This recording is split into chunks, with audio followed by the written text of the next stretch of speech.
저희 제품이 조금이라도 더 부각되고 소비자들에게 선택을 받으려면 저희는 달팽이 진액에 대한 특허도 여러 건 가지고 있고, 그다음에 안정성을 위해서 ISO 인증이라든지 국내산 원료를 쓰는데 인증받는 6차 산업 인증, 또 FDA 시설 등록도 하고요. 간단한 뭐 벤처 인증이나 제가 메인 비즈 인증 이런 것도 다 땄거든요. 뭔가 좀 노력하고 있고 연구하고 있고 그런 것들을 보여드리고 싶어서 저희는 그러한 것 많이 갖추려고 노력했고, 지금 그래서 제일 많이 찾아주시는 브랜드가 된 것 같습니다. 요즘 이제 달팽이가 좀 많이 좀 이름이 알려지다 보니까 그런 경우가 있는데, 또한 건강식품을 먹을 때 보조약제가 어떤 걸 쓰냐가 굉장히 중요하거든요. 달팽이는 조금 찬성질을 가지고 있는데 이 찬성질을 눌러줄 수 있는 따뜻한 기운을 가진 약재들로 감싸줘야 되는데, 그런 거 없이 달팽이를 왕창 넣으면 좋을 것 같지만 그게 또 건강한 사람은 괜찮은데 건강하지 않은 사람은 되게 치명적일 수도 있고, 반대로 건강한 사람이 몸이 찬데 계속 그걸 먹다 보면 안 좋아질 수도 있고 하니까요. 몸을 건강하려고 먹는 식품이기 때문에 혼자 그냥 대충 이렇게 넣는 것보다는 그런 것을 조금이라도 연구한 업체들이 있을 테니까. 모든 건강즙은 다 마찬가지입니다. 단일 약재로 만든 건강즙, 건강화는 되게 간단해요. 양만 조절하면 됩니다. 근데 여러 가지가 섞인 약재들로 만든 건강식품은 그런 걸 반드시 좀 고민하셔서 선택해야 됩니다. 저희 가족이 먹으려고 만든 거거든요. 그러니까 조금이라도 더 부작용도 없고 더 효과가 좋게 하는 방법에 대해서 처음에 연구한 거고, 처음부터 상품을 만들려고 연구했던 게 아니기 때문에. 그러니까 저온 추출의 기준이 어디에 잡냐에 따라 좀 다른데, 추출식품에서의 저온은 뭐 70도, 80도 요 정도, 생각보다 약간은 높은 저온이에요. 그 온도에서 유지하는 게 가장 좋은 것이 이미 뭐 논문이나 되게 많이 알려져 있습니다. 다만 그 정도의 온도를 계속 유지하는 이런 시간과 기계를 이제 계속 사용해야 되니까 그게 효과가 잘 안 나고 눈에 딱 보이는 어떤 큰 변화가 없다고 생각해서, 일반적인 추출식품은 100도 이상 되는 고열로 순식간에 끓여가지고 그거를 이렇게 추출하는 방식을 대부분 사용하거든요. 근데 저희는 몸에 가장 좋은 방식이 어떤 건지를 처음부터 이제 한의사들이랑 또 식품하시는 분들이랑 연구를 해서 만든 거라, 만약에 저희가 갑자기 일반적으로 하듯이 고온에서 뽑는다 하면 너무 성에 차지 않고 저희의 정체성이 없어지는 거라, 3일이 걸려서 추출하는 방식이라 가끔 재고가 이제 주문이 갑자기 밀릴 때가 있어요.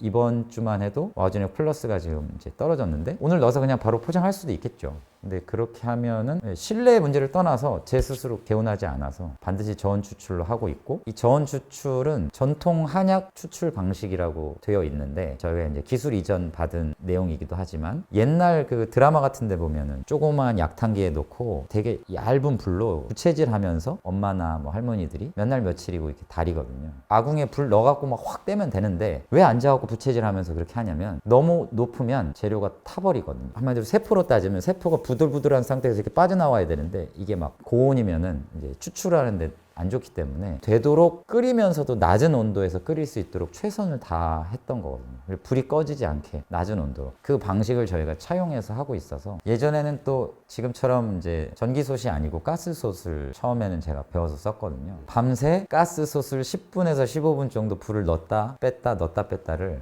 이틀 밤에 계속 잠을 못 자면서 그렇게 했었는데, 지금은 반자동 기계가 있어서 그 온도를 유지할 수 있어서 너무 편합니다. 달팽이는 똑같이 들어가고요. 다른 재료들이 조금 이제 이런 것만 좀 틀린데, 이게 약간 맹점이 있는 게, 예를 들어서 햄처럼 달팽이를 이만큼 넣고 다른 걸 요만큼 넣어서 이걸 합쳤다 그러면 달팽이 양이 어느 정도에 따라서 식품의 농도가 완전히 틀려지는 거지만, 추출식품은 추출을 해서 만들잖아요. 이 솥 안에 물을 100% 채우는 게 아니니까 약간의 재료 차이가 있다 하더라도 달팽이 함량이 그렇게 큰 차이가 나거나 그럴 수가 없어요. 요만큼 뽑아내는데 달팽이는 똑같이 들어가는데 어떤 약재를 조금 더 넣냐 해서 달팽이의 총 비율이 약간씩 달라지는 것 뿐이지, 실제로 달팽이에 들어가는 양은 이제 똑같아서 농도상으로 볼 때도 똑같죠. 달팽이 양을 형편없이 줄였는데 많이 들어간 것처럼 표현하는 데도 있고, 뭐 말하기 나름이라서 보조 재료, 보조 약재의 비율이 중요하다고 말씀드렸었는데, 달팽이가 많아지면 보조 약재가 조금 들어가잖아요. 달팽이보다 더 비싼 약재들이 여러 개 있어요. 그런데 이걸 줄인다고 해서 얘가 고급 식품이 되는 게 일단 아니고, 그다음 달팽이 비율이 많아지면 찬 기운이 많아지니까 이 작은 약재들로 이 찬 기운을 눌러서 따뜻하게 해주는 작용을 하는데 한계가 있어요.